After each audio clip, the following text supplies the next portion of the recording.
light within our hearts, light within our thoughts, light within our words. May one and all and everything, blessed and loved ever be.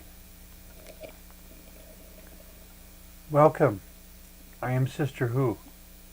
With me today on the show, I have my friend Xenia Grant, and we're both people with high-functioning autism, and decided to have some conversations to try to offer some more understanding of what being autistic or having high-functioning autism means. Something we keep forgetting to mention, though, is that really there are no experts. You know, the general societal model says that when you have something going on mentally or physically, or in any other way as well, that you want to find an expert who has the answers. And the thing we have to acknowledge at the present time is that no one has the definitive answers. We've done studies, we can talk about what has happened, but there's no definitive answer for this is the one and only thing that this will mean. You know, every case of autism is unique. What works for one person might not work for another person. Even what works for a single individual may vary over time. All of that taken into consideration, what we wanted to focus on within this episode is what I called speculations and responses. Yeah. At one point in time, for example, there was some speculation that a particular defective vaccine was somehow producing autism in the children who received that vaccine. The man who launched that report later said that no, he used faulty science and it wasn't terribly good way that he approached the question. I've met parents who will nevertheless swear that their children changed on the day that they got that vaccination. So the best conclusion I was able to form was that it has been neither proven nor disproven. Understood. If it was true, then you have to ask, why did all the other kids who got the vaccine didn't develop autism? And if it did cause autism in the kids that it did, somehow you have to eliminate all the other possible explanations. Understood. You know, that my best guess at the present time is that it's some combination of hereditary and environmental factors. But it's so many different things, it could just be overdetermined. You know, too many possibilities to say which was the real cause. Understood. But that was one speculation. Yes. Others were something hereditary? They think that there might be something genetic or something in certain chromosomes or... Okay. Or as you were saying in another conversation, the occurrence of a particular disease during the mother's pregnancy? Yeah, I'm a German measles or rubella baby, and somehow that virus, and you know, early on in my mother's first trimester when she was pregnant with me, may have kicked in something that caused the autism. But most German measles babies were born blind deaf, and so who knows? Well, thankfully your challenges aren't quite that severe. No, they are not. Not to say that it's easy being autistic. No, of course not. I'm sure it looks easy to people on the outside sometimes, but I would invite them, if there were such a way for them to experience such a thing, to imagine every moment of your life having a brain that is so hyperactive, noticing so many details that it becomes overwhelming trying to figure out which is the right response or what is really going on. And not only that, but the social stuff, you know, what culture expects how someone acts socially, and we miss the cues, and we don't know what to expect or how to. Well, and some forms of autism involve a disconnect between emotions and facial expressions, so that a person who feels sad may be smiling, or a person who may bust out laughing at the most inappropriate time, not because they find it funny, but because their brain is misfiring Yeah, understood. what to do, because every emotion equates to some sort of chemical in the bloodstream. Yes, understood. Whether it's the result or the cause is subject to debate, Understood. but it's there. Yes, understood. So it's coincidental. I mean, it coincides with it, but which came first, the chicken or the egg? Is it the cause, or is it the effect, or Yeah. is it both? Understood. We just don't know at this point in time. No, are they talking about how many neurons are there in the brain, or, I mean, they're... And we are a long ways from being able to map the human brain in detail. We're decades, if centuries away from it. And we all live with the brain, but it is such a complex organ Yeah. that to say why it develops the way it does, what exactly it's doing down at the cellular Yeah. level, and I mean, we can only speculate. Yeah, and some of this is speculation. People... Which on one hand is better than nothing, Yeah, understood. but it's speculation. Yeah. And not only that, but in the past, what people speculate about autism has been totally wrong, and it's ruined three or four generations of families. You've been involved in the world of autism for several decades now? Almost three. Almost 3 decades. What were the initial ideas? I mean, they originally blamed the parents on it. Connor, in the United States, Connor's a particular scientist? Yes, Leo Connor in the 1940s during World War II, came up with that there must be a disconnect between the mother and the baby, not realizing that maybe there's a neurological thing going on, but in the 1940s, they were not in any position to study neurology. no. And then history happened, and then Bernie Rinland in 1964 said no, it's not a parental thing, and then you had Rudolf Bettelheim blaming it on the parents, even worse. Okay. And then the information explosion happened in the late 80s, when you had more of the neurology and all. Then you have people like Temple Grandin with her book Emergence Labeled Autistic, Emergent. labeled autistic Okay. in 1986, and it was the first time that someone on the spectrum really explained what it's like to be on the spectrum. This was back in '86, and it was quite revolutionary. And she described it as an emergence because it was as if she had been standing in a cloud of mystery. Not necessarily what it was. I mean, not her herself. But it's how society In views terms it. of society looking at her, they saw her as this cloud of mystery that was non-communicative, and they really didn't know. And then out of this mysterious cloud of not knowing, she stepped forward and began to communicate for herself. Not only for herself, but at that time, back in the late 80s, it was quite revolutionary. It really was revolution. It's like the Bolshevik revolution of understanding autism, and that it changed how people view someone on the spectrum. Because she explained the sensory stuff. I mean, she's the one who really started talking about how the sensory stuff and other things, how the mind that goes into details, and And how it gets overloaded in certain situations. Yeah, and like she's a visual thinker. I'm also a visual thinker. I recall reading one of Temple Grandin's books in which she was describing going to some school and trying to give them, and she didn't say exactly what she did, so I'm not sure what the method was, but she wanted to give them, she asked for a volunteer and gave him an experience of being completely, totally overstimulated. Well, that was a And it was- squeeze machine, and she did that in college. It was a what? The squeeze machine, Squeeze machine. and she Okay. did that in college.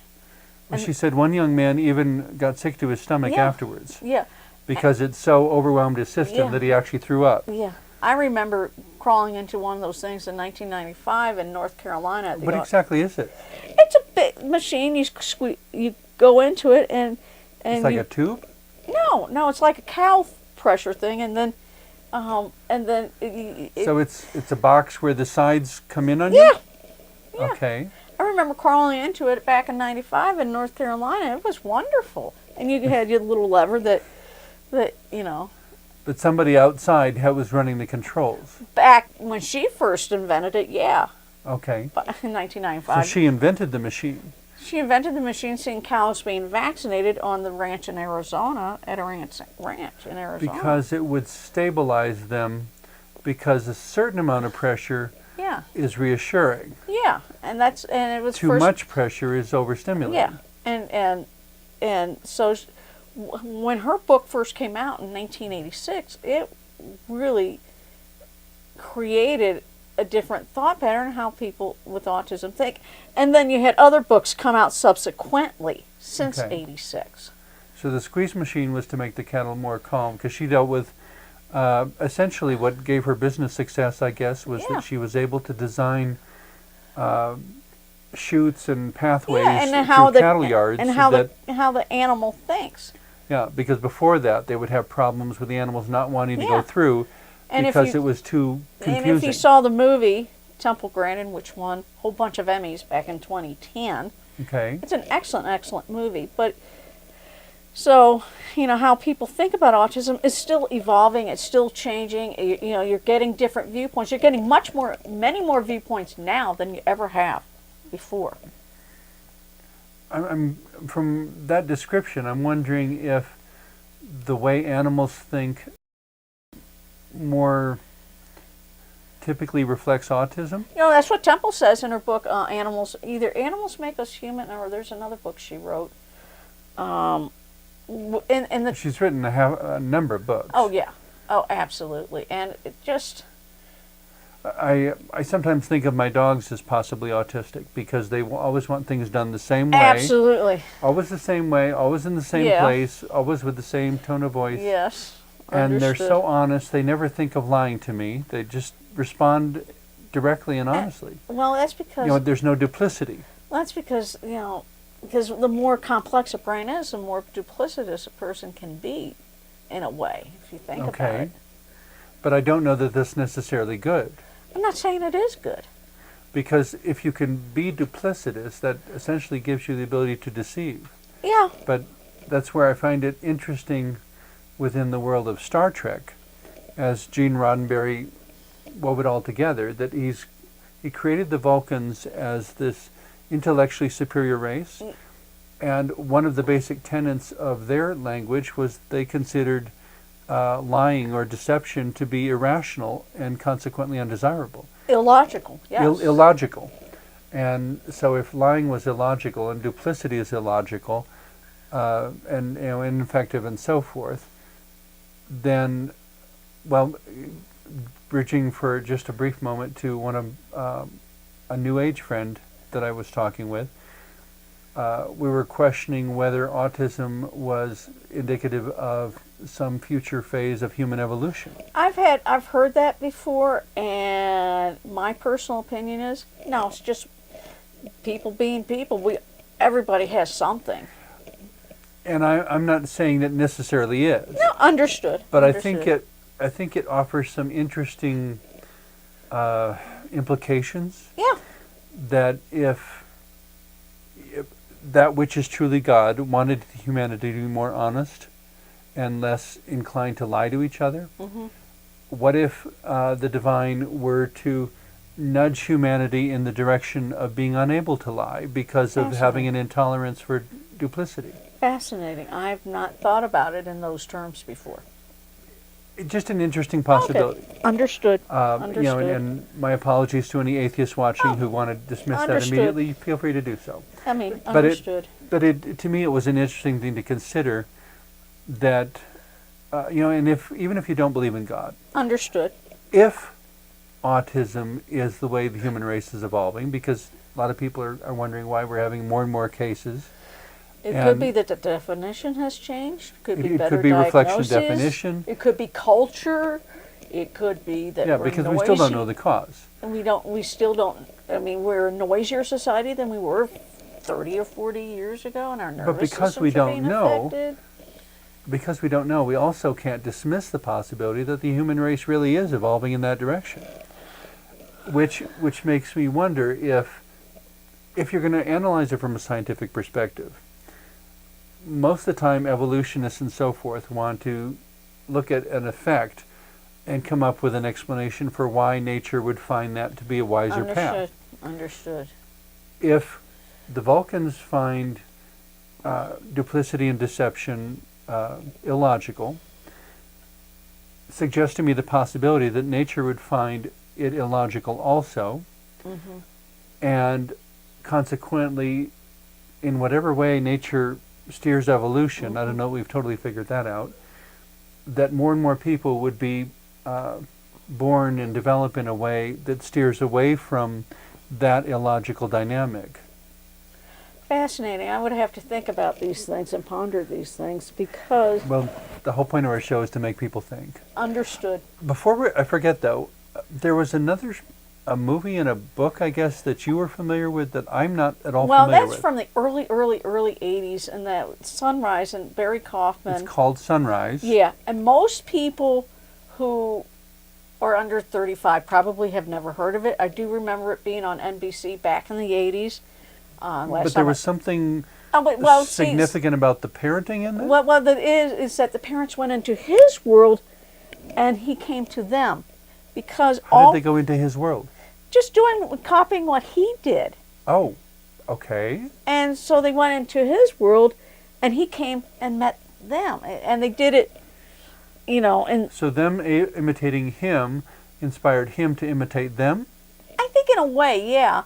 And even a book was written. I don't even have the book anymore. I had it two and a half decades ago. I don't have it anymore because Temple's book was so much better.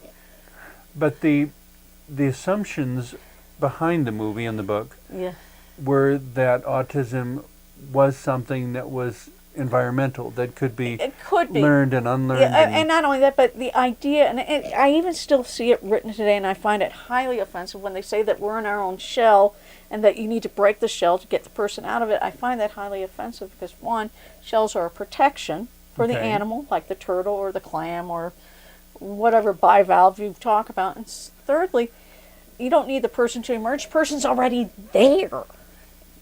Well, they're there, but to get them to emerge into social relationships so that there's interconnection with the world is the challenge. And not only that, but what they forget is that all social relationships, it's a two-way street. It takes two to tango, it takes two to make a treaty, it takes at least two to have a relationship. It's always the onus is on the person with autism rather than it being an equal share. I always tell people you can only build the bridge halfway. I try to be sure that I built my half of the bridge. But even when I have built my half of the bridge, if somebody doesn't build the other half, I'm still not going to get across.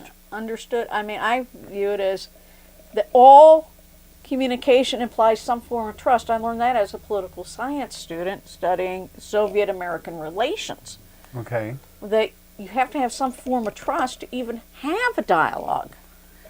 Which, in my opinion, starts with knowing each other's stories, but that's a whole nother discussion. Absolutely understood. But in terms of autism, I mean, there's a laundry list of possible therapies and methods and treatments and all sorts of things. I mean, and unfortunately, one of the most, in my mind, my personal opinion, they talk about applied behavior analysis and talk about ABA, or applied behavior analysis. Applied behavior analysis. ABA. Okay. But that's only one method, and they don't really consider all the sensory stuff, the motor stuff, the relation stuff, that... Well, and of course, every case is a different combination. Yeah. When I went for my autism test,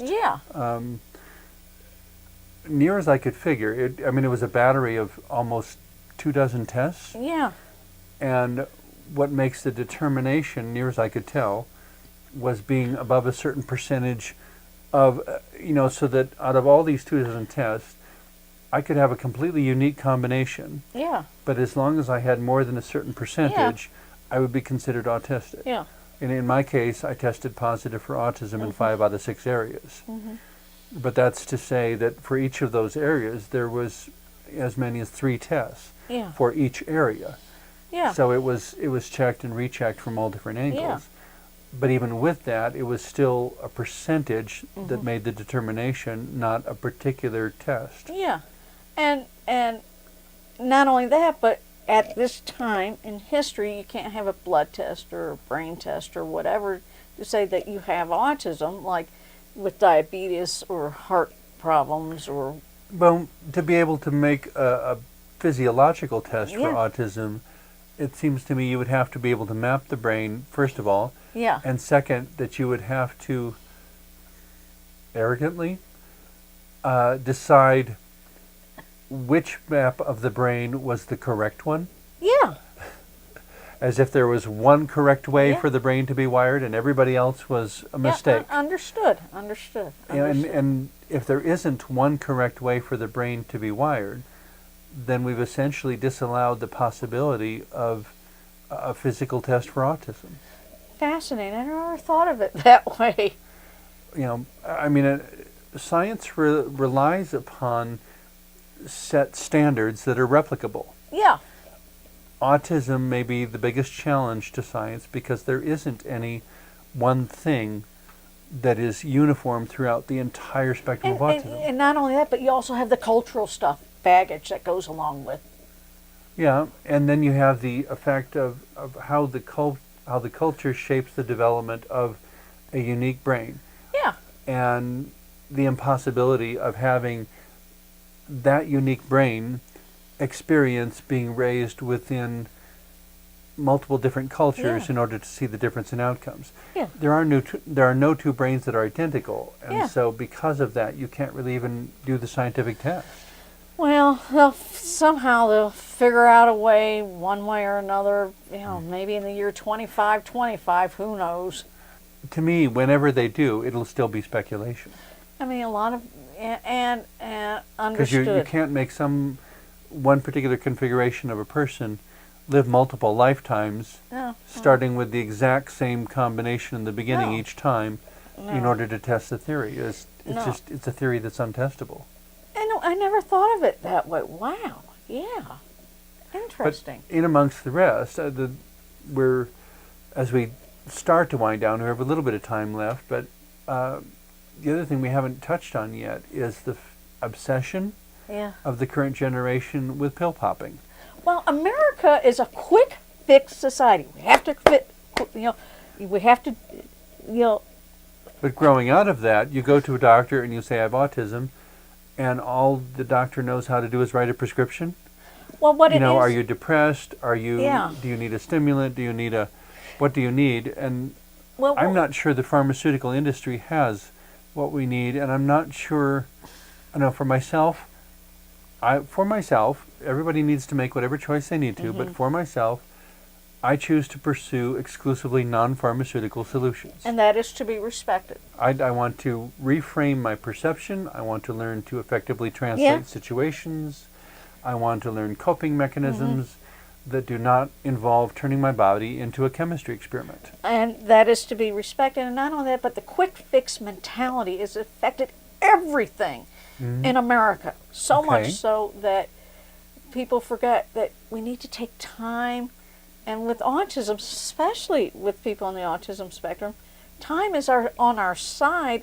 And that when you try to, fix things, you almost bleach the depth out of that person. Okay, so how does that make time on the side of the autistic person? Because we need time to ponder, we need time just to decompress, to get away from the noise. So you're of saying it. time is the resource that we need to use. Yeah, yeah.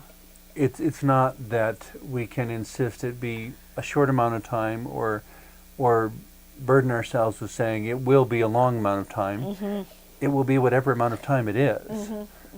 But you're not going to do it at all if you don't give the time to the effort. Absolutely. It's not, autism is not something that goes away.